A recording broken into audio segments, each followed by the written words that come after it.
Good morning friends. मेरा नाम अभिषेक है और आज हम फिर आपके सामने एक बहुत ही मज़ेदार टॉपिक लेके आ रहे हैं। फ्रेंड्स, जिसने भी यूपीएससी की तैयारी के वक्त पॉलिटी पढ़ी होगी उसने केशवानंद भारती का नाम तो ज़रूर सुना होगा। 1973 का केस जिसने कॉन्स्टिट्यूशन में बेसिक स्ट्रक्चर को डिफ़ाइन किया था। एक ऐसा केस जिसको एक्सपर्ट्स कहते थे that it has saved our Indian constitution. So that the Chief Justice of that time, the Mr. Keshwanand Bharti, he has died recently. So friends, let's take a look at what happened at that time, why this case is so important that everybody mentioned about this case. So जैसा मैंने कहा, it's recently in news as the Keshwanand Bharti has passed away. So what happened before? Let's see some of the situation surrounding that Keshwanand Bharti case. Before Keshwanand Bharti case, Keshavananda Bharati case पहले था क्या वो समझ लेते हैं। that in 1963 Kerala government has passed a law named Kerala Land Reforms 1963, जिसके तहत that government has mentioned that it can acquire anyone's property for public use after the payment of proper compensation, and government has started acquiring lands under that Kerala Land Reform 1963. Now the petitioner who has filed case against state of Kerala, that he advocated that the acquisition of his land under this Kerala Land Reform has violated his fundamental rights, Article 25, Article 26 and Article 31. Article 31 guarantees right to property at that time. So petitioner has filed that this acquisition of land by Kerala government is violating its fundamental right, and Article 13 provide us protection,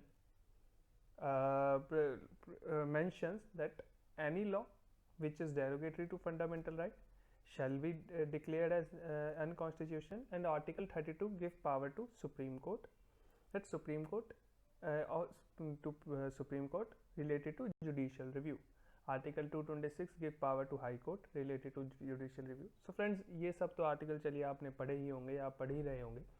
तो Keshavananda Bharati case में हुआ क्या कि 1963 Kerala land reforms सरकार land acquire करती है, तो जो पटिशनर है वो फाइल कर देता है भाई कि मेरे तो फंडामेंटल राइट्स वायलेट हो रहे हैं। तो इसके लिए एक 13 जजेस की बेंच बैठाई जाती है, जिसके चीफ जस्टिस केशवानंद भारती थे।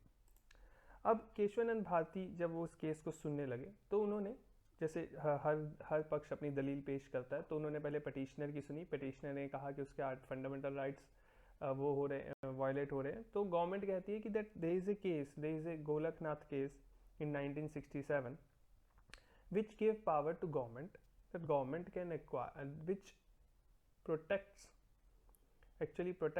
मतलब गोलकनाथ केस में जो सुप्रीम कोर्ट के उस समय के जज थे उन्होंने कहा था that government can not violate fundamental rights, पर उसके बाद 24th और 25th अमेंडमेंट में government has taken power in their hands to amend any provision of the constitution. Friends, इसके बाद हम देखेंगे, चलिए पहले ये पूरा कर लेते हैं दैट जैसे जैसे हियरिंग्स प्रोसीड हुई केस एक्सपैंड होता गया। Now under this case has to define the interpretation of Golaknath case has to define the power of parliament under article 368 and case has to define the provisions of 24th and 25th constitutional amendment act which parliament has passed in 1971. तो friends, Keshavananda Bharati case से related हमें 3 points याद करने हैं। पहला, Keshavananda Bharati case है क्या। Petitioner ने फाइल किया क्योंकि उसके फंडामेंटल राइट्स वायलेट हो रहे थे।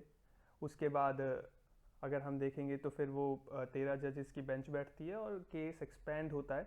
एक्सपैंड होके क्या करता है, आर्टिकल 368 भी इंक्लूड हो जाता है, गोलकनाथ केस की इंटरप्रिटेशन भी इंक्लूड हो जाती है, और 24th और 25th कॉन्स्टिट्यूशन अमेंडमेंट एक्ट और 29th कॉन्स्टिट्यूशन अमेंडमेंट एक्ट की इंटरप्रिटेशन भी इंक्लूड हो जाती है, वैलिडिटी भी इंक्लूड हो जाती है।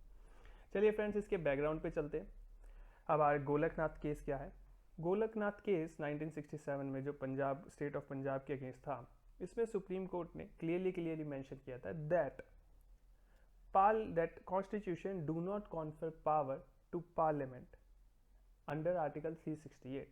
Article 368 only define amendment procedure. It do not confer power to Parliament. And second, मतलब वो पार्लियामेंट को पावर नहीं दे रहा, वो सिर्फ बता रहा है कि आप कॉन्स्टिट्यूशन अमेंड कर सकते हो, वो ये नहीं कह रहा है कि पार्लियामेंट ही करेगी या पार्लियामेंट ही कर सकती है। और दूसरा आर्टिकल 360 और दूसरा क्या कहती है दैट कोई भी अमेंडिंग लॉ और लेजिस्लेटिव, मतलब कोई सरकार नया कानून बनाती है या किसी पुराने कानून को अमेंड करती है या कॉन्स्टिट्यूशन को अमेंड करती है, तो वो दोनों ही सेम लॉ है और वो दोनों ही आर्टिकल 13 की डेफिनेशन के अंडर आते हैं। तो इसके कारण स्टेट कभी भी फंडामेंटल राइट्स को अमेंड नहीं कर सकती, क्योंकि article 13 protects by providing power to supreme court और by providing power to courts कि कोई भी अमेंडमेंट फंडामेंटल राइट्स को वायलेट ना करे, कोई भी लॉ फंडामेंटल राइट्स को अमेंड ना करे। सो इसीलिए अगर हमें अमेंडमेंट करना है तो हमें एक नई कॉन्स्टिट्यूशन असेंबली बनानी पड़ेगी। ये गोलकनाथ केस का क्रक्स था 1967। इसके बाद गवर्नमेंट पूरे मूड में that government want to acquire lands for overall development. So government has passed 2 constitutional amendments. Constitutions को amend किया 2 बार, 24th and 25th in 1971. Let's see what is 24th Constitutional Amendment Act. 24th Constitutional Amendment Act government passed. It simply says that constitutional amendments are not laws under Article 13. इसलिए parliament किसी भी fundamental right को amend कर सकता है और parliament किसी भी कॉन्स्टिट्यूशन के उसको अमेंड कर सकता है। और 25th कॉन्स्टिट्यूशन अमेंडमेंट के 2 सेक्शंस थे, जिसमें वो पहले सेक्शन 2 कहता है that right to property has been curtailed. Government किसी की भी ज़मीन एक्वायर कर सकती है for public use after the payment of proper compensation as been determined by parliament. मतलब पार्लियामेंट जैसा डिटरमाइन करेगा उस हिसाब से, अगर पार्लियामेंट ने कहा कि 100 रुपये गज देनी है तो 100 रुपये गज में गवर्नमेंट एक्वायर कर लेगी। और court do not has any power related to this matter. Simply मतलब इसमें मेंशन किया है the court do not has that and court do not has power to relate to give judgement on this matter. और section 3 क्या कहता है that government if wanted to amend directive principles under Article 39 Part 2 and Part 3, and even if it amends fundamental rights, then these cannot be termed as void। मतलब अगर article 39(2)(3) के लिए government amend करती है fundamental rights को तो भी उसे नल एंड वॉइड नहीं कर सकती सुप्रीम कोर्ट। अब फ्रेंड्स आर्टिकल 39(2)(3) क्या है, आर्टिकल 25, 26 और 31, ये पांचों को आप कमेंट बॉक्स में शेयर करेंगे कि ये हैं क्या एक्चुअली। बहुत इजी है फ्रेंड्स याद रखने, अगर आप इसको एक स्टोरी की तरह पढ़ेंगे, पॉइंट्स की फॉर्म में पढ़ेंगे। तो फ्रेंड्स अब तक हमने क्या क्या पढ़ा है, हमने अभी तक देखा है कि केशवानंद भारती केस क्या था, 3 पॉइंट्स थे। उसके बाद हमने देखा कि गोलकनाथ केस क्या था, 2 पॉइंट्स थे। फिर 24th कॉन्स्टिट्यूशन और 25th कॉन्स्टिट्यूशन अमेंडमेंट 1 पॉइंट और 2 पॉइंट। अब फ्रेंड्स इसका आउटकम क्या आया, केशवानंद भारती केस ने आउटकम दिया और that is very very much clear. it had made clear everything related to past।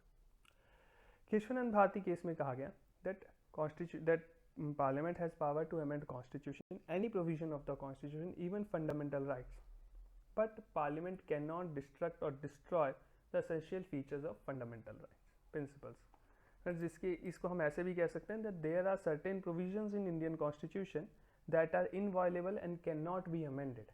ये बहुत इंपॉर्टेंट लाइन है, जो तीसरी लाइन है वो बहुत इंपॉर्टेंट लाइन है और आप उससे बेसिक स्ट्रक्चर की डेफिनेशन याद रख सकते हैं। Certain principles that are in Indian constitution that are inviolable and can not be amended. और इसने गोलकनाथ केस को भी इसने वो किया दैट जो आर्टिकल 368 है वो मतलब पार्लियामेंट को कन्फर करता है पावर, और दूसरा दैट लेजिस्लेटिव पावर्स और अमेंडिंग पावर्स दोनों ही सेपरेट हैं, दोनों एक नहीं हैं। केशवानंद भारती केस अगर हम देखें उसकी जजमेंट को काफ़ी वाइड स्प्रेड एक्सेप्टेंस मिली थी और फ्रेंड्स 7-6 की मेजॉरिटी से ये जजमेंट पास हुई थी, मतलब 7 जजेस आर इन द फेवर, 6 जजेस are in against of this judgement. Significance क्या आया फ्रेंड्स, मैं चाहूँगा आप एक बार इसे सोचें कि सिग्निफिकेंस क्या हो सकता है। ये थोड़ा कॉम्प्लेक्स है, आप एक बार इन पॉइंट्स को पढ़िएगा, थोड़ा दिमाग में सोचिएगा, उसके बाद इसका सिग्निफिकेंस अपने आप सोचने की कोशिश करिएगा, फिर देखिएगा। सिग्निफिकेंस बहुत सिंपल है फ्रेंड्स, कि एक तो it has protected the power of supreme court for judicial review, मतलब सुप्रीम कोर्ट जुडिशियल मतलब कोई भी अमेंडमेंट को रिव्यू कर सकता है, as it shouldn't destroy, destruct, violate basic structure, not fundamental rights, basic structure, the essence of constitution. Second, it has also give power to parliament to amend anything, but still preserve the integral philosophy of farmers.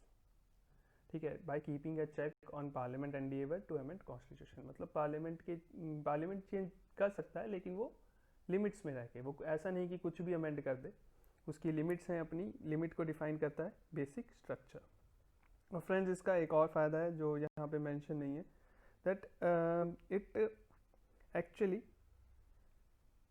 Clarified the distinction, मतलब इसने बताया कि amending power legislative power अलग अलग है, तो इसके कारण इट हैज़, और it also make position related to article 368 very clear to everyone.